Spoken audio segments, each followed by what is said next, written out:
Disgrace. That was the word glowing on the 12-foot screen behind the bride and groom. And it was written under my name. 200 people turned to stare at me. My father raised his glass and said, "Some children make their families proud. Others become cautionary tales." That was the moment I knew my parents hadn't invited me to my sister's wedding to reconcile. They invited me to destroy me. What they didn't realize was that I came prepared. Every person in that ballroom believed the story my parents had told about me for the past 8 years. That I had walked away from the family company. That I had nearly destroyed it with reckless decisions. That I ran off and failed at everything afterward. What they didn't know was that none of it was true. I didn't argue. I didn't stand up. I didn't even look at the stage. Instead, I reached into my purse and pulled out my phone. I opened a message thread. Typed a single word. Begin. 3 seconds later, the slideshow stopped. The screen flickered. Then it went completely black. A strange silence fell over the room. Even the band stopped playing. Because the images that appeared next weren't the ones my parents had prepared. They were mine. And what happened over the next 10 minutes didn't just ruin my sister's wedding reception. It dismantled 8 years of lies my family had carefully built around my name. But to understand how that moment happened, you have to go back 4 weeks earlier, to the night my phone rang, and the call that pulled me back into a family I had spent nearly a decade trying to escape. It was a Thursday night, close to 11. The kind of quiet hour where the whole world feels paused. My apartment was dim except for the soft glow of my laptop screen. I was sitting at my desk reviewing financial projections for a client in Chicago, half-finished coffee growing cold beside me. Numbers were usually predictable. People were not. My phone buzzed against the desk. Unknown number. The area code made my stomach tighten. It was from my hometown. I stared at it for a moment, debating whether to answer. I hadn't taken a call from that area in years. Nothing good had ever come from it. The phone kept ringing. Finally, I picked it up. "Hello." A woman's voice answered. Calm. Careful. "Is this Maya Carter?" "Yes. My name is Angela Morales. I'm a nurse at Cedar Hills Assisted Living." For a moment, the room felt smaller.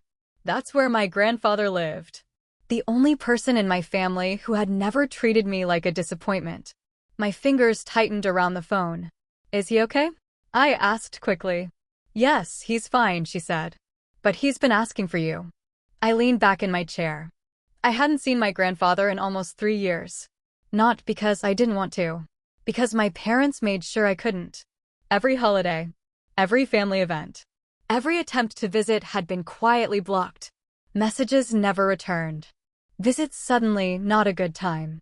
And the one time I tried to show up anyway, the front desk politely explained that my father had asked staff not to allow unscheduled visitors. Family decisions, they called it. Angela hesitated before continuing. "He talks about you often," she said gently. "And lately he's been asking if you'll come to Lily's wedding." That caught me off guard. "My sister's wedding?"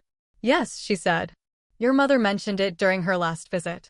She told your grandfather that if he wanted to see you, the two of you could reconnect there."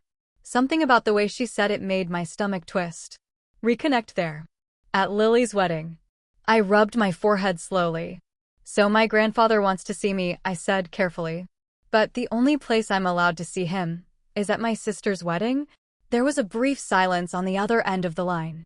"I'm just relaying what I was told," Angela said softly. "But he seemed very hopeful when he mentioned it." Of course he did. My grandfather believed the best in people, even when they didn't deserve it. After we hung up, I sat there staring at my phone. The invitation had arrived weeks earlier. A thin white envelope with Lily's elegant handwriting on the front. Inside was a formal wedding card. No personal note. No apology. Just a date. And a location. I hadn't planned on going. After 8 years, walking back into that town felt like volunteering for a public execution. But now there was my grandfather. The one person who had slipped me birthday cards even after my parents cut me off. The one person who once told me quietly, "Don't let anyone rewrite your truth." I exhaled slowly. It felt like a trap. But it was a trap I was going to walk into anyway. 8 years earlier, I had been sitting in my father's office inside the Carter Financial Group building. Back then, I was still part of the family business. Fresh MBA. Full of optimism. I believed I was helping build something meaningful. At first, nothing seemed unusual. Until I started reviewing long-term investment reports. Certain numbers didn't add up. Projected returns were optimistic. Losses were quietly shifted between accounts. Risk disclosures were rewritten to sound safer than they actually were. At first, I assumed it was a mistake. Then I found more. Hidden losses buried under new client deposits. Performance reports adjusted just enough to keep investors confident. I remember sitting in the conference room with a spreadsheet open on my laptop when the realization hit. This wasn't sloppy accounting. It was deliberate. When I confronted my father, he didn't look surprised. He looked irritated. "You're overreacting," he told me. "These adjustments are standard in business." "They're misleading investors," I said. "They're strategic presentations," he corrected. The argument lasted 2 hours. By the end of it, he leaned back in his chair and looked at me like I had just betrayed him. "You're either part of this company," he said calmly, "or you're working against it." I remember standing up slowly. "If those are the only two options," I said, "then I'm leaving." That was the moment everything changed. Within weeks, the story spread through town. But not my version. According to my parents, I had nearly destroyed a major investment portfolio through careless decisions. They said I panicked and walked away before fixing the damage. They said I ran off to start some failed consulting business. In a town where reputation traveled faster than truth, the story stuck.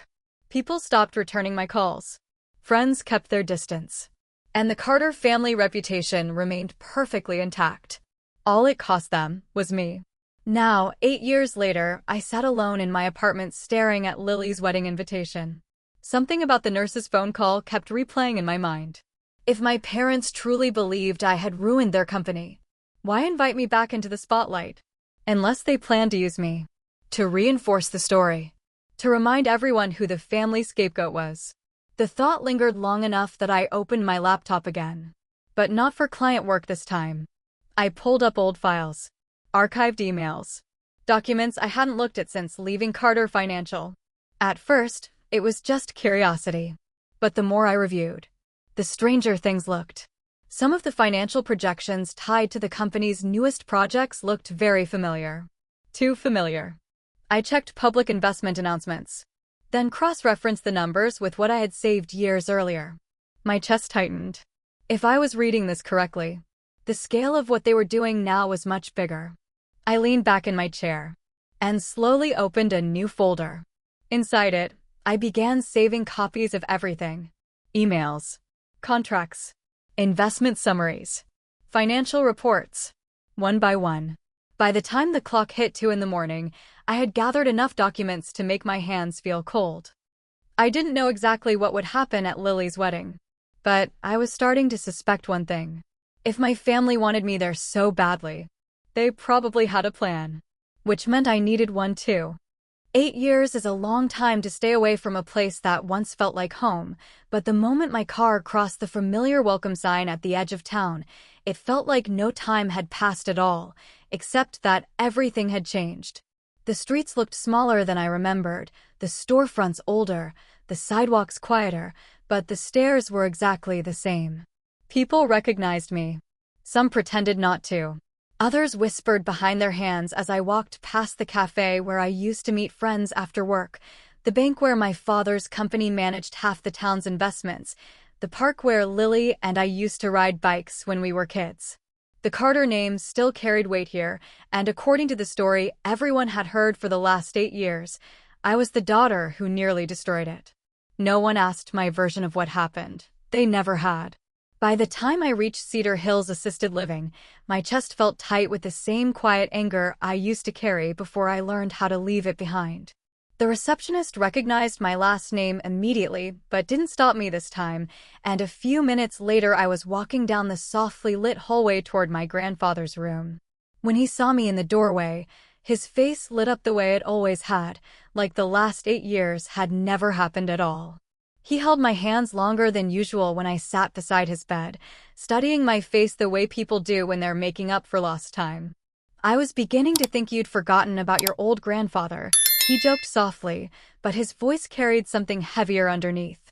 I told him I could never forget him, and after a moment the conversation drifted into the silence neither of us really wanted to break. Eventually he sighed and shook his head slowly. Your parents handled things badly, he said, the words careful but honest. They were scared. Reputation means everything to them. Once the story got out that you left the company, they didn't know how to fix it. I didn't respond, because we both knew the truth, they never tried. Then he leaned closer and lowered his voice. Your father's been under pressure lately, he said. Big investors coming into town for Lily's wedding. He's planning something, using the reception to celebrate a major deal for the company. My stomach tightened immediately. What kind of deal? I asked. My grandfather shrugged faintly. Some development project, I think. A big one. The kind that brings attention. But the numbers I had reviewed weeks earlier flashed through my mind like a warning light. The projections tied to that deal were built on financial assumptions that didn't exist in reality. If investors were coming to celebrate it publicly, then my father wasn't just protecting the company's reputation, he was doubling down on the same deception I had walked away from years ago. And suddenly something else clicked into place. If the town already believed I had nearly ruined the business once, then humiliating me publicly at the wedding would make the story permanent. No one would question the company again if the disgraced daughter looked unstable enough to dismiss. I left the care center that afternoon with a strange calm settling over me, the kind that comes when a puzzle finally reveals its shape. If my parents were planning a spectacle, then they were counting on me to walk into it unprepared. That night, I called someone I hadn't spoken to in years, an old friend who now worked in event production, and happened to be running the audio-visual system for Lily's wedding reception. I didn't explain the whole story. I didn't need to. I only asked for one favor. If I send you a message during the reception, I told him, just one word. Begin. I need you to switch the presentation file. There was a pause on the line, then he simply said, all right. No questions. No hesitation.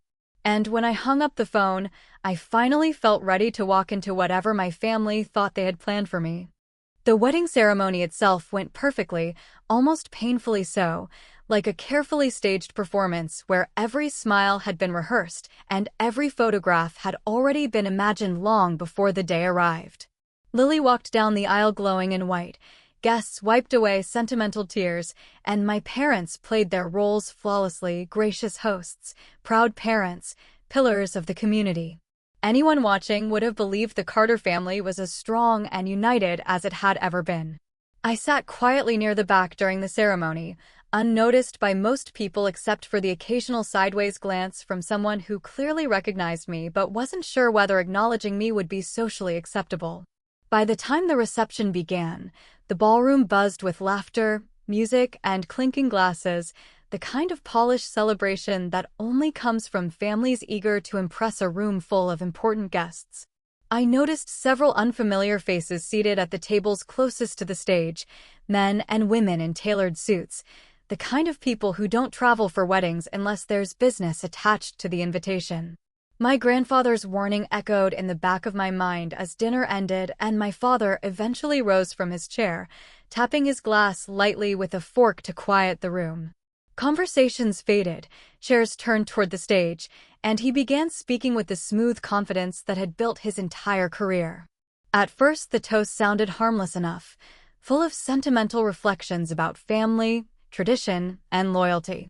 He spoke about how important it was to stand by the people who built something meaningful together, about how trust and unity were the foundations of both family and business.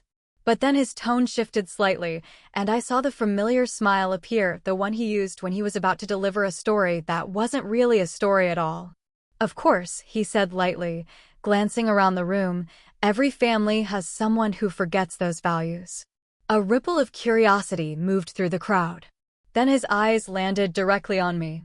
My eldest daughter, he continued, raising his glass slightly in my direction, once taught us all a very expensive lesson about loyalty.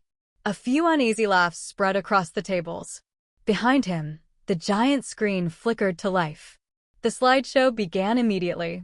Old photos of me appeared first: college graduation, early company events, smiling family portraits, and then the captions started appearing underneath them in bold white letters. Failure. The next photo changed. Divorcee. Another slide followed. Embarrassment. By the time the final word filled the screen, disgrace, the laughter had grown louder, though some guests shifted uncomfortably in their chairs, unsure how seriously they were supposed to take the joke. My mother sat at the head table swirling her wine slowly, her expression calm and satisfied, while Lily lowered her gaze with a small, embarrassed smile like this was all harmless teasing. 8 years of lies condensed into a few humiliating slides, delivered perfectly in front of the exact audience my father wanted to impress. For a moment I simply watched the screen, letting the silence inside my head settle into something steady. Then I reached into my purse, pulled out my phone, and opened the message thread I had prepared weeks earlier. My thumb hovered over the screen for a single breath before I typed the word. Begin. 3 seconds passed. Then the slideshow froze mid-slide. A confused murmur spread through the room as the screen flickered once, then twice. The image disappeared completely.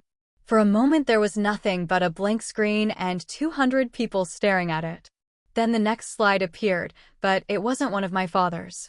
Instead of insults, the screen displayed the logo of my consulting firm, followed by a list of major clients I had worked with over the last 8 years, industry awards I had quietly earned, and headlines from financial journals praising the work my team had done rebuilding companies after major investment failures. The laughter died instantly. Conversations stopped. The next slide appeared. Then another. Until the screen shifted again, this time revealing scanned financial documents, internal emails, and investor reports bearing the Carter Financial Group letterhead.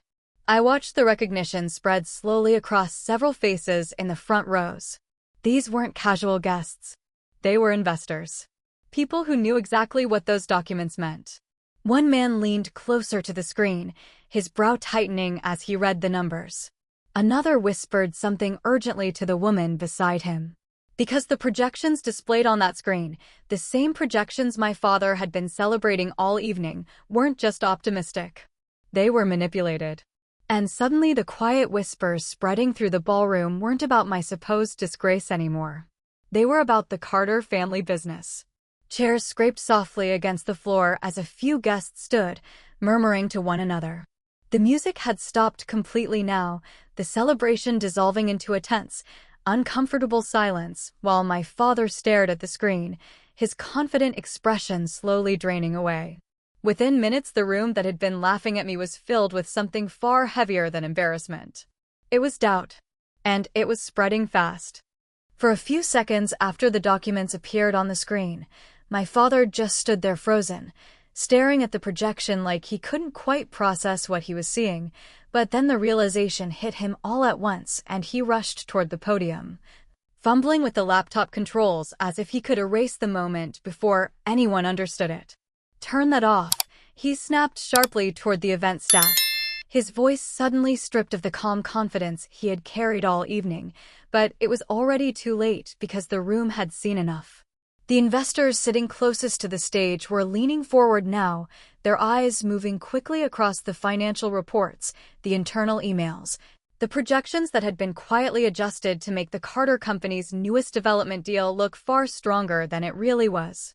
One of the men in the front row exchanged a long look with his colleague before slowly standing up, the movement drawing even more attention to the screen behind my father where the evidence still glowed in crisp white letters. My mother rose from her chair next, her face tight with anger as she turned toward me across the ballroom. "What are you doing?" she demanded, loud enough for half the room to hear. "Are you really so bitter that you'd try to destroy your own family?" The accusation hung in the air like something sharp and heavy, but by then the whispers spreading across the tables had already changed direction. People weren't looking at me anymore, they were looking at the screen, at my father, at each other. I slowly stood from my chair, feeling the strange calm that had carried me through the entire night settle even deeper in my chest. My father turned toward me then, his expression somewhere between fury and disbelief, like he couldn't quite accept that the daughter he had spent 8 years discrediting was the one who had just dismantled the narrative he built around her. For a moment no one said anything. The entire ballroom waited. Then I spoke, not loudly, but clearly enough that the nearest tables could hear. "You spent 8 years calling me a disgrace," I said, my voice steady. "Tonight I simply stopped protecting your secrets." The silence that followed felt heavier than any argument ever could have been. One of the investors near the stage closed the folder he had been studying and pushed back his chair, quietly thanking Lily and her new husband for the evening before walking toward the exit without another word. Another followed. Then another. Within minutes, the group that had traveled here to celebrate my father's newest business venture was filing out of the ballroom one by one, their conversations hushed and serious. The deal my father had planned to announce that night collapsed right there between the dinner tables and the dance floor, not with shouting or scandal, but with the quiet, unmistakable sound of people withdrawing their trust. My mother looked like she wanted to say something else, but the words never came. Lily sat at the head table staring down at her hands, her wedding reception dissolving into confusion around her. I didn't feel triumphant. I didn't feel angry. Mostly, I felt something I hadn't experienced in a very long time: free. I picked up my coat from the back of my chair and walked slowly toward the exit, pausing only once to glance back at the stage where my parents still stood under the glow of the projector light. I didn't say goodbye. I didn't apologize. I simply left. In the weeks that followed, the story traveled through town faster than any rumor ever had. Investors began distancing themselves from Carter Financial Group, and before long, quiet investigations into the company's reports started appearing in local business news. Meanwhile, the same documents that had stunned that ballroom began circulating in professional circles, and the truth about my work over the last 8 years reached people who had never heard my side of the story before. My consulting firm gained clients I had never expected, not because of revenge or scandal, but because the reputation I had quietly built for honesty suddenly mattered more than ever. A few weeks later, I received a message from Lily asking if we could talk, admitting she wasn't sure what to believe anymore about what had happened all those years ago. I didn't rush to answer. Some things take time. But as I stood on my apartment balcony one evening watching the city lights stretch across the skyline, I realized something important. Sometimes the truth doesn't destroy your life. Sometimes it simply removes the people who are destroying it for you. And for the first time in 8 years, my life finally felt like it belonged to me again.